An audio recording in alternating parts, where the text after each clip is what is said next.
Ayan guys, for this video, gagawa tayo ngayon ng basbusa. So, meron ako ditong samid. Samid yung tawag nila dito sa Arabic. So, ito, weighted ko na to. Baking powder, sugar, itong cream, egg, and syempre ang oil. Yan, ilalagay na natin. So, 1 cup.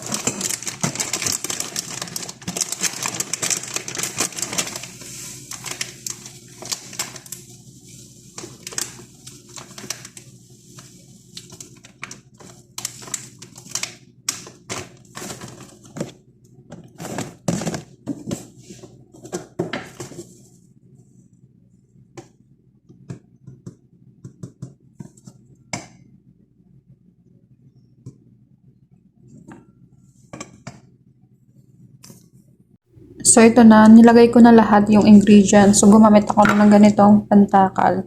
So, 3 egg, 2 cream, half cup sugar, half cup of oil, konting vanilla, then baking powder. Pagkatapos niyan, isahaluin lang natin. Hahaluin ko lang muna.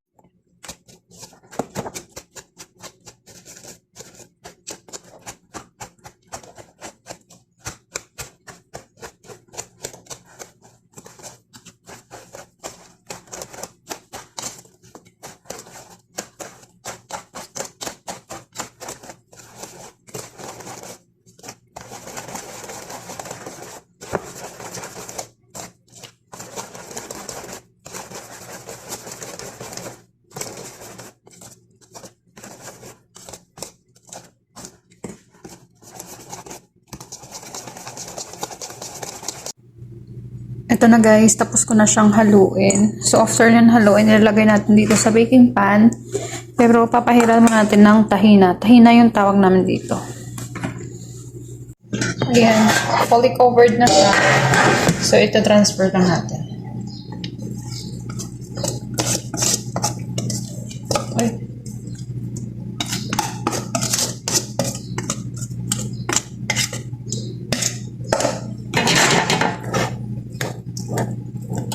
Oopsick.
So, ayan, after natin na-transfer, spread lang natin evenly.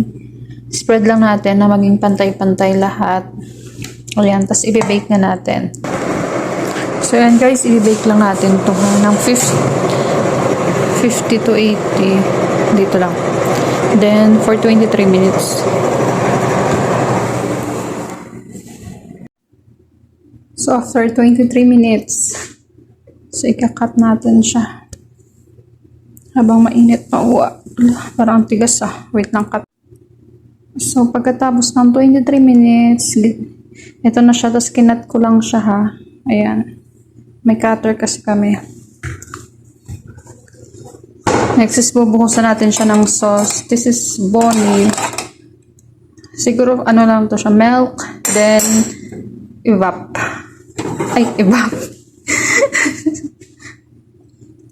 Yung sauce pala nito is condensed, then evaporated milk. Tama naman, evap nga. Tapos ibubuhos na natin.